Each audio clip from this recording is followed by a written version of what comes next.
eating her ice cream bar. So today I'm talking about Mars and his story development and how being a doll affected that and so on and so forth. As always, this is not his first character video and you might want to go back and watch the other ones, or you don't have to do that. So like in the last video, Mars and his whole story came about from stress and a desire to talk about that stress, but not just that. In fact, more than that, it came from a desire to want to laugh at my own stress. Mars is a character whose negative qualities, his failure to communicate, his awkward social missteps, his self-doubt and crippling loneliness, are meant to be laughed at. Not all of these things are funny all the time, of course, but in writing this story, I was trying to learn how to laugh at my own self-doubt and failure to communicate and awkward social missteps and crippling loneliness. So it's a therapeutic story, in a way, and something that I can work on when I feel like I've made yet another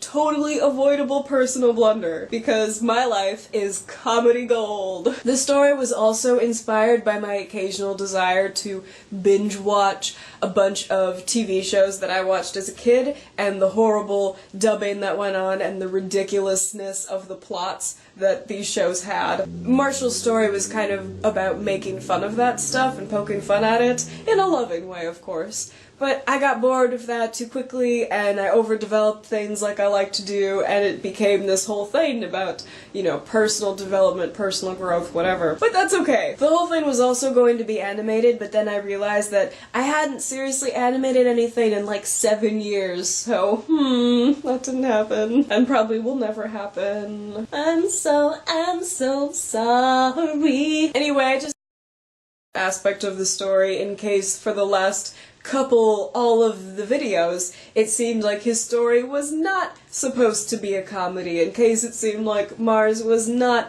a ridiculous person that you laugh with, or maybe at, I don't know. So I feel like I've talked a decent amount about how being a doll has affected his story and his character, but I want to just quickly go a little more in-depth, very minorly more in-depth, mostly so I can start talking about this crossover world that all of my doll characters exist in, which I'll probably talk about more at some point, both the world that they live in and how this, like, supernatural stuff works in that world, because I'm, like, a huge nerd, and I'm sorry, it's whatever, don't even worry about it! So anyway, here's just a little teaser.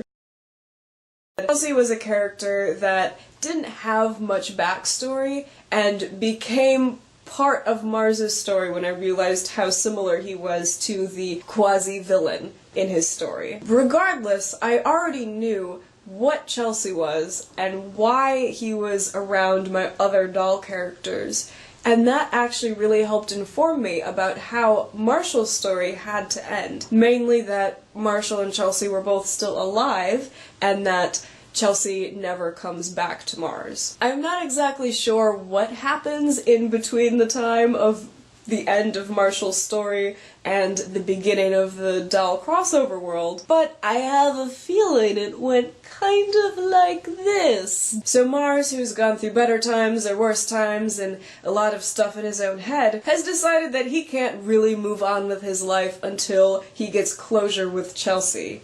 So he seeks Chelsea out, and he looks for him for, right now, I'm kind of feeling around the 2-year mark, and he acts the whole time like he's on this very important quest, and he's like a special murder, oh my god. Marshall! Mars. He's like really important. He finally comes to the city that this whole crossover takes place in, Laugh, which is home to some interesting history, and is a place where people with supernatural afflictions seem strangely drawn to That's what I'm gonna say about Laugh for now, because the main point, which I'm like totally loving, having these dolls has actually, you know, it's not helped me write an entire story, but it has helped me inform how a story is going to end. And that's kind of a big deal for me, because ending stories is a big problem that I have. I always get stuck in the outlining phase because I'm like, okay, well I know what happens here and here, but then I don't know what the climax should be because I don't know what the end is, so what's the proper climax? And then it just kind of tumbles back down the mountain. Anyway, I feel like I am definitely rambling, if not on the very verge of rambling, so I'm going to stop now. But I am curious, you know, I feel like a lot of people get into the ball joint doll hobby because of a different hobby they had, thinking that it would help them. Like, there's a lot of people, or at least there used to be a lot of people who are really into writing. You know, this, do you feel like your ball joint dolls are actually helping you in another hobby? Like, not just, oh, I like them and I really like this hobby, which I do,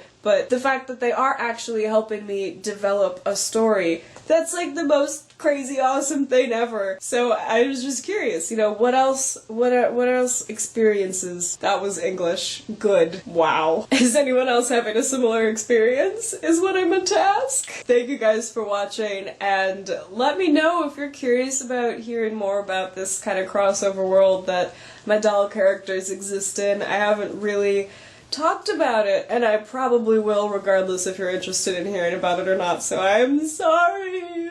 Thank you guys so much for watching. I will talk to you later. Bye!